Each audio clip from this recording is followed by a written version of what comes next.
Hi, I'm Dr. Neil Barnard.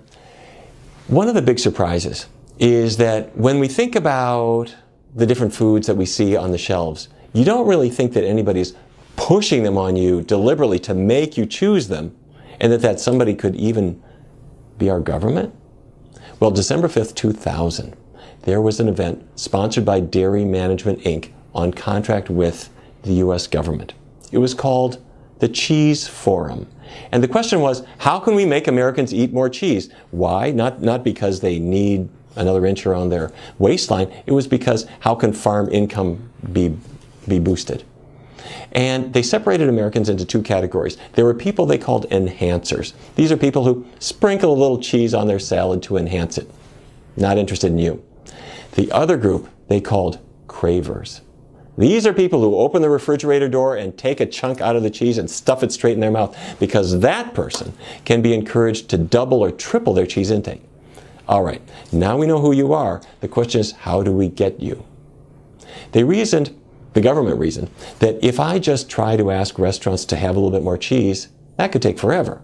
But what they did instead is they worked with fast food chains. Because one corporate decision sends tentacles to every community in America.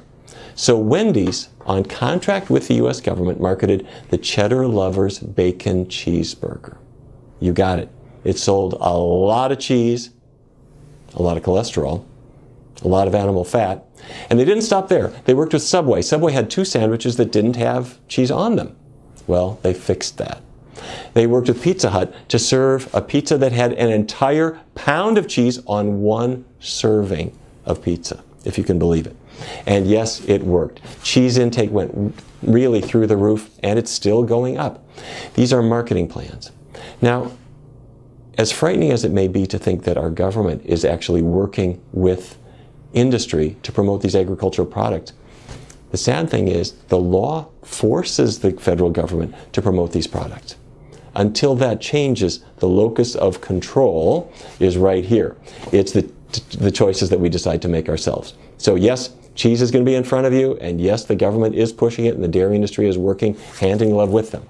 But there is another economic force. That's all the people making non-dairy cheeses, all the people making all of those wonderful vegan foods that are at every kind of store now. And is this not true? If you go into the dairy aisle, it seems like half the cartons of milk are now almond milk and soy milk and oat milk and rice milk. So things are changing. There are commercial interests moving things perhaps in a healthier way. So let's try some of those healthier products, see if we can keep the unhealthy commercial interests at arm's length. Thanks a lot.